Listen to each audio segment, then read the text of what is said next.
भारत माता की भारत माता की वंदे वंदे भारतीय जनता पार्टी जिंदाबाद नरेंद्र मोदी जिंदाबाद।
नमस्कार। तीसरी बार महेंद्रगढ़ भिवानी लोकसभा से चुनाव लड़ रहे चौधरी धर्मवीर सिंह, जो कि भारतीय जनता पार्टी से उम्मीदवार है, महेंद्रगढ़ जिले के गांव सुरजनवास में पहुंचे। और आपको बता दें, बड़ी संख्या में जो मातृशक्ति, एक बार दिखाना चाहेंगे आपको घुमा करके कि बड़ी संख्या में जो मातृशक्ति वो भी मौजूद है।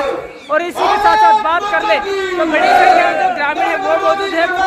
के जो चौधरी धर्मवीर सिंह है उनका स्वागत किया गया है। इसी के साथ साथ आपको बता दें, कंवर सिंह जो की बीजेपी पार्टी से काफी साल से जुड़े हैं, चेयरमैन डालू सिंह के साथ साथ पवन खैरवाल, देवेंद्र खातौद और भी कई जो कार्यकर्ता है बीजेपी के, वो गांव सरजनवास से देखिए सीधी तस्वीरें आपको दिखाई जा रही है। पवन जी अब आप सवाल कार्यक्रम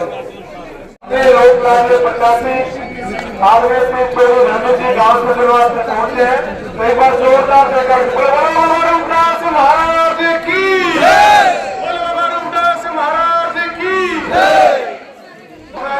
स्वागत अभिनंदन करते हैं। उनके साथ सम्मान हमारे स्वागत करते हैं। स्वागत करते हैं भाई रमेश राव पायलट जो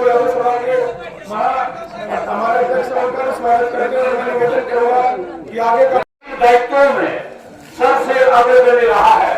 और आज इतनी भीषण गर्मी में आप देख सकते हैं कि हमारी चेयरमैन साहिब विजयलक्ष्मी की टीम कितनी संख्या में आपके सामने उपस्थित है। और माननीय गणमान्य महानुभाव जो इस ग्राम को अपना काम छोड़ करके आपके सम्मान में आए हैं, हम आपका तय दिल से यहाँ आगमन पर तुम्हें आभार व्यक्त करते हुए आपका धन्यवाद करते हैं। और सुनिए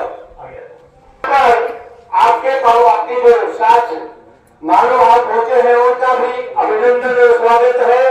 इस कार्यक्रम को हम आगे बढ़ाते हुए आपको ये विश्वास दिलाना चाहते हैं कि संख्या को न देख करके पूरे गांव की इस समर्थन की बात को आप अपने हृदय में लेकर के जाएंगे। और नरेंद्र मोदी जी के हाथ मजबूत करने के लिए आप इस बार मंत्री बन के आएंगे। हमारे सकते हैं। इन्हीं बातों के साथ आप सबका आभार व्यक्त करते हुए मैं ज्यादा समय न लेते हुए इस गांव की सरदारी का धन्यवाद करते हुए आपको मैं माइक सौंपता हूँ।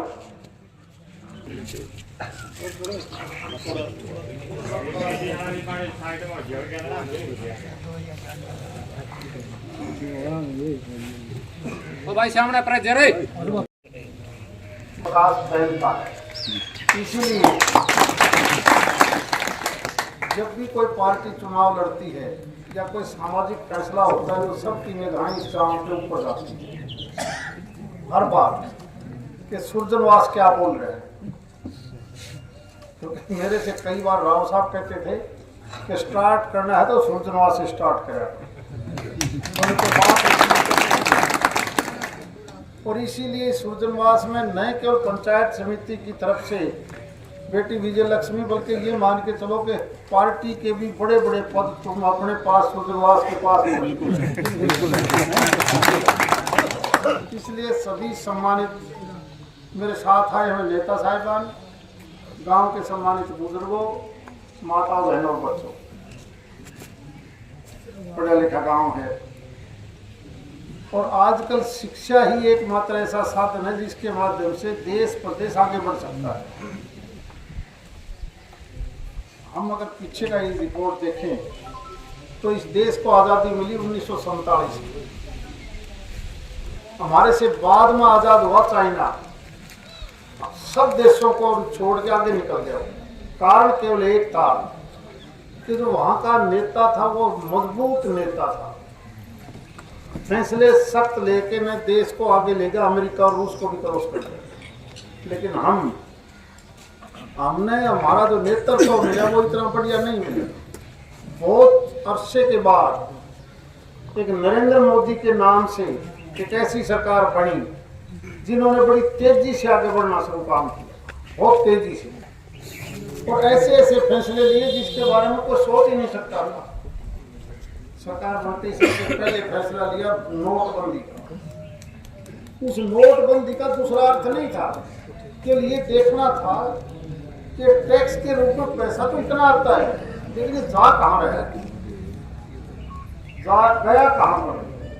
और उसका नतीजा फिर निकला। जब सब कुछ ऑनलाइन पर आया तो पता चला कि हर चीज पर टैक्स लगता है, जिस चीज को हम सामान खरीदते हैं।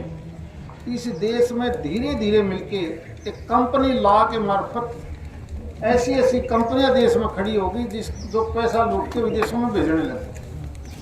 2.5 लाख ऐसी कंपनियां कब्जे में आ गई नोटबंदी के बाद। और वो कंपनियों का क्या काम, सामान इस देश से खरीदा, पाकिस्तान भेज दिया, किसी ने अरब कंट्रीज में भेज दिया, कोई यूरोप भेजता था, कोई अमेरिका भेजता था, चाहे वो कच्चा सामान हो या पक्का। यहाँ से सामान लिया, कुछ भेज दिए बाटे रोड़ी ले, और जब उस कंपनियों की पकड़ में आई तो आप हैरान रह जाओगे कि बजट के ऊपर कितना असर पड़ा उस चीज का। कांग्रेस जब छोड़ के गई सत्ता, आखिरी बजट उनका 18 लाख करोड़ रुपया था सारा साल।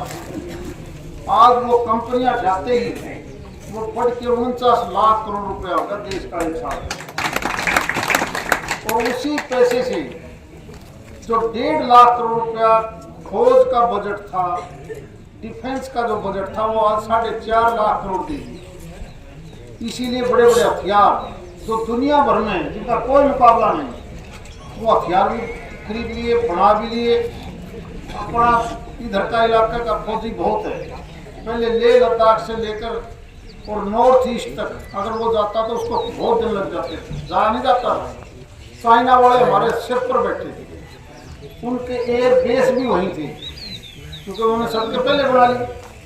आज जाके देखो अपनी सड़कें, पहाड़ को खोद के सुरंग बना के नेशनल हाईवे से भी बढ़िया सड़कें, सारे हिमालय को चीरते हुए बना, सारे अब नए नए बढ़िया हथियार खरीद लिए, देश बन के हमारे। क्योंकि आज दुनिया में बड़ी ताकतें छोटी ताकतों को खा जाती हैं। अब रूस और यूक्रेन का हाल देख रहे हो, डिस्टर्ब रहता है पाकिस्तान जैसा देश। और कांग्रेस वाले कहते हैं कि हमारी सरकार बनी तो हम ये हथियारें खत्म कर जाएंगे। और जब हथियार खत्म हो गए तो देश के ऊपर कोई कब्जा कर लेगा, बचाएगा कौन? दूसरी तरफ उसी पैसे से सारे देश में मेडिकल कॉलेज सारे देश के डिस्ट्रिक्टों में बनाने शुरू कर दिए, एम्स बनने शुरू होगी, IIT बननी शुरू होगी। और उसी पैसे से अगर हम देखें तो कितने नेशनल हाईवे बनने शुरू होगी, उसी पैसे से रेलवे की स्ट्रेंथनिंग शुरू होगी, उसी पैसे से अगर ईमानदारी से देखो तो 80 करोड़ आदमियों को 5 किलो अनाज का शुरू कर दिया, आयुष्मान कार्ड की एक शुरुआत कर दी। अभी तो केवल गरीब आदमी तो 2011 की सेंसस पर था, अगले साल तो 70 साल से ऊपर का बुजुर्ग या महिला सारे कवर हो जाएंगे उस पॉलिसी में, 5 लाख वाले। और एक समय ऐसा आएगा इस देश का 142 करोड़ आदमी 5 लाख की गारंटी लेगा बीमारी हर साल। ये है प्रधानमंत्री जी की सोच। इसके अलावा आप लोग टीवी देखते हो, कांग्रेस या उसके सहयोगी दल, नाम उनमें से कुछ भी रखा क्या हो, जब डिबेट चलती है लोकसभा में तो दो चीजें आपने भी देखी होंगी। वो कहते हैं कि तुमने 370 खत्म गलत करी, हम 370 दोबारा लगाएंगे। और जब मोदी जी ने और अमित शाह ने कहा तुम लगाओ तो गए, इसका असर तो देखो क्या है। जब हमारा देश आजाद हुआ तो एक प्रधानमंत्री दिल्ली और दूसरा वहां के मुख्यमंत्री को भी धारा 370 की वजह प्रधानमंत्री की ताकत दे रखी। और उस ताकत की वजह से सन 52 से पहले सारी की सारी जमीन हिंदुओं के नाम थी। आज 1 इंच जमीन उन हिंदुओं के नाम नहीं है। वो जो बड़े बड़े लाडशाह पे शेख अब्दुल्ला परिवार था या मुफ्ती मोहम्मद सैयद था, इन सब ने वो जमीन की फर्ज बदलवा के ने अपने नाम करवाया। 1 इंच जमीन नहीं है वहां। 30-40 साल तक कितनी कैजुअलिटी हुई है सिविलियन की, फौजियों की, और 370 हटते ही बिल्कुल अमन चैन हो। अब ये दोबारा 370 की बात करते हैं। एक कानून है CAA जो भारत सरकार ने लागू कर दिया। वो क्या है? वो केवल यही है कि भारत और पाकिस्तान जब अलग हुआ तो 23% आबादी हिंदू की बच गई पाकिस्तान में, गरीब आदमी थे रह गए। और आज सिर्फ 1.5% रह गई है उनकी आबादी, सिर्फ 1.5%। कानून सिर्फ ये रक्षा करेगा कि जो आदमी इस प्रकार से उजाड़ दिए उनको हिंदुस्तान की नागरिकता देंगे स्थायी तौर पर। और वो क्या कहते हैं कि हम इसका विरोध करते हैं, ले तो सारे ले लो। तो ये भी कोई तरीका हो, यानी एक सिर्फ वोट लेने के लिए राजनीति करते हैं। भारत सरकार की 10 साल पहले का भारत, 10 साल पहले का हरियाणा, आप एक बार अंदाजा लगाओ।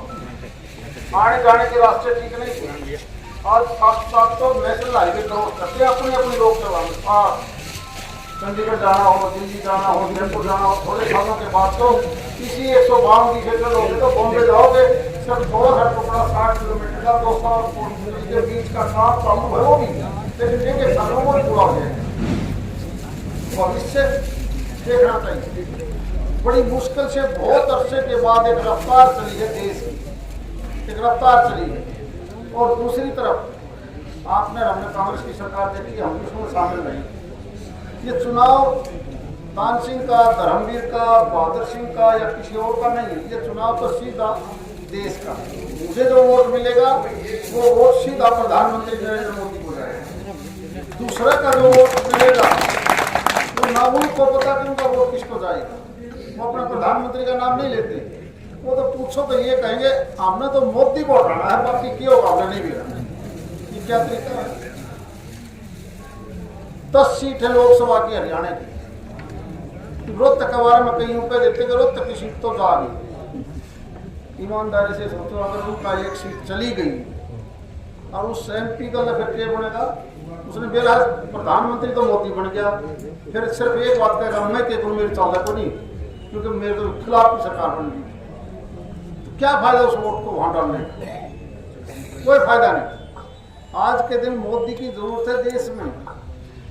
हमारे लिए सबसे बड़ी अच्छी चीज, अगर हम ईमानदारी से देखें तो 10 की 10 सीटें हरियाणा में, 10 सीट। सबसे ज्यादा प्रतिनिधित्व तो अगर हमें कहीं मिला है तो दक्षिणी हरियाणा को मिला, चाहे वो कृष्ण पाल गुर्जर हो, राव इंद्रजीत जी हो, और तीसरे से भूपेंद्र यादव हैं, तो तीनों हमारे। बाकी इतना बड़ा हिस्सेदारी कभी हमें नहीं मिली थी। और दूसरी तरफ के लोग सिर्फ एक बात का प्रचार करते हैं कि अगर इनको 400 सीट पार होगी तो ये संविधान बदल देंगे। संविधान की असली संविधान को कोई छेड़ नहीं सकता, उस रिजर्वेशन को कोई उंगली नहीं लगा सकता।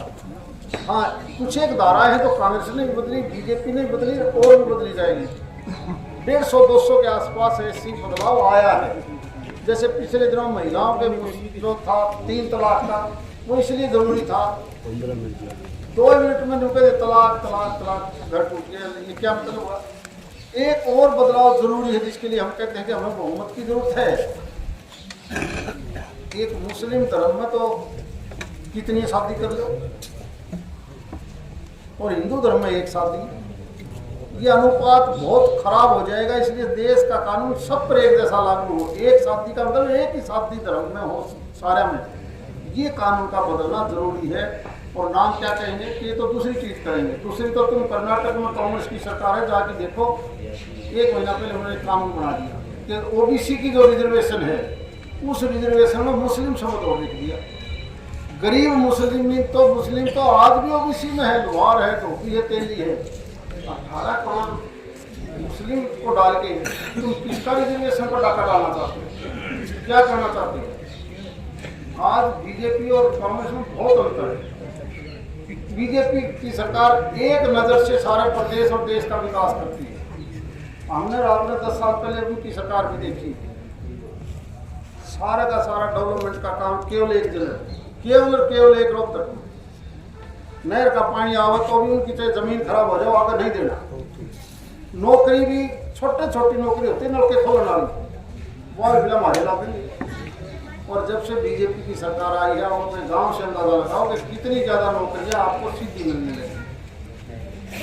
उनकी सरकार आते ही एक जिला, ये सरकार आते ही सबको नौकरी, बराबर का हिस्सा, बराबर का पानी।